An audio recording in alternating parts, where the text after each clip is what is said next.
Good evening.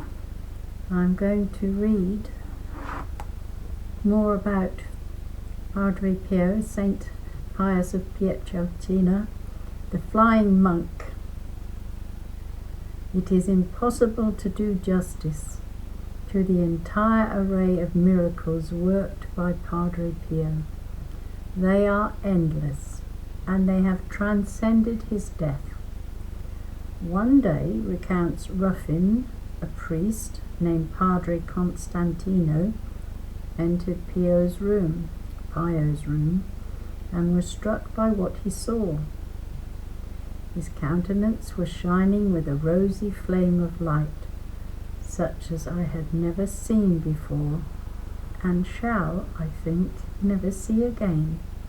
It was but for an instant, but I shall never forget it. This phenomena was observed in Moses when he came down from Sinai with the 2 tablets of the law in his hands. As for the sky phenomenon, there are many stories concerning Allied pilots who attempted to bomb San Giovanni but were stopped by an apparition of a monk standing in the air with his arms outstretched, says Ruffin. There are flyers who swore that they sighted a figure in the sky, sometimes normal size, sometimes gigantic, usually in the form of a monk or priest.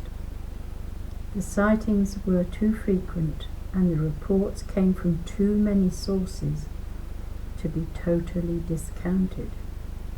Several people from Foggia, where thousands were killed in the air raids, said that a bomb falling into a room where they had huddled landed near a photograph of Padre Pio. They claimed that when it exploded, it burst like a soap bubble. Others reported that while bombs were raining down upon the city, they cried, "Padre Pio, you have to save us!" While they were speaking, a bomb fell into the midst, but did not explode. Bernardo Rossini, a general of the Italian Air Force, told a story. At Bari was located the General Command of the U.S. Air Force. I know several officers who told me of having been saved by Padre Pio during air missions. One day, General Rossini continued, an American commander wanted to lead a squadron of bombers himself to destroy the German arms depository of war material that was located at San Giovanni Rotondo.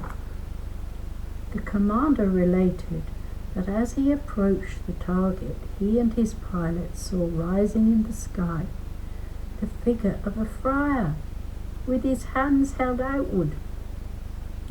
The bombs released of their own accord, falling in the woods, and the planes completely reversed course without any intervention by the pilots.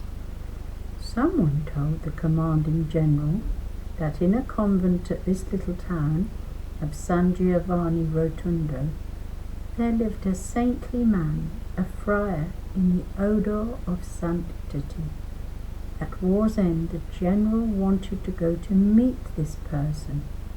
He was accompanied by several pilots. Rossini continued. He went to the convent of the Capuchins. As soon as he crossed the threshold of the sacristy, he found himself in front of several friars, among whom he immediately recognized the one who had stopped his planes. Padre Pio went forward to meet him, and putting his hand on his shoulder, he said, "So you're the one who wanted to get rid of us all." Healings, there are probably too many to count, which are attributed to Padre Pio, but there is one which is absolutely remarkable, and I will retell it here Because of all of Padre Pio's healings, this one is one of the most remarkable. And there are pictures of her still to be seen of this particular miracle healing. This one may well have been of a blind girl from the Palermo area of Italy. She's named Gemma di Giorgio. Gemma said in 1971, several years after Padre Pio's death, I had no sight at all. When I was 3 months old, my mother took me to a very famous eye doctor in Palermo. He told her that without pupils I would never be able to see. In 1946, when the girl was 7, a nun took it upon herself to write to Padre Pio on her behalf, and she received a note saying that the girl should be brought to Padre Pio in San Giovanni Rotondo. That is exactly what Gemma's grandmother did.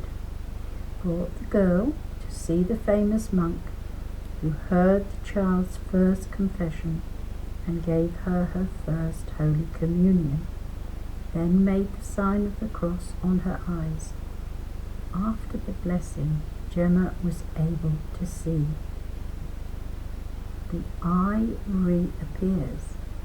More astounding still may be the thoroughly documented cure of a construction worker named Giovanni Savino, who was severely injured on February the 15th, 1949, in a dynamite mishap. When Dr. Guglielmo Sanguinetti, a physician, and Padre Raphael, another Capuchin, and Father Dominic Mayer rushed to the injured man's side, all 3 men noted that among Savino's numerous injuries, his right eye was gone entirely. They agreed that the socket was empty, reports biographer Bernard Ruffin. Other doctors confirmed that the eye was completely annihilated and the other one badly damaged. It looked like Savino was also going to be totally blind. For 3 days the worker lay on a hospital bed with his head and face bandaged. When a surgeon entered the room 3 days later, Savino reported that Padre Pio had visited him. Something Savino recognized, because he had detected the beautiful aroma so often around the priest. A week later, about 1 a.m. on February the 25th, 1949, Savino felt a slap on the right side of his face, the side where the eye was completely gone. I asked, "Who touched me?" testified Savino. There was nobody. Again I smelled the aroma of Padre Pio. It was beautiful. When later the ophthalmologist, an atheist, came to examine the remaining eye, there was a shock. To their amazement, writes Ruffin, the doctors found that his shattered face was fully healed and covered with new skin. Savino, however, was most delighted at the fact that he could see. "I can see you," he said excitedly to the eye specialist. And indeed, as is medically documented, the doctor saw, to his utter astonishment, that Savino had his right eye back. Somehow the eye had materialized. "Now I believe too," exclaimed the doctor, "because of what my own hands have touched." As Ruffin notes, it's one thing when diseases disappear. This is exciting. It's tremendous to hear of diabetes, or even arthritis, or even cancer leaving a person.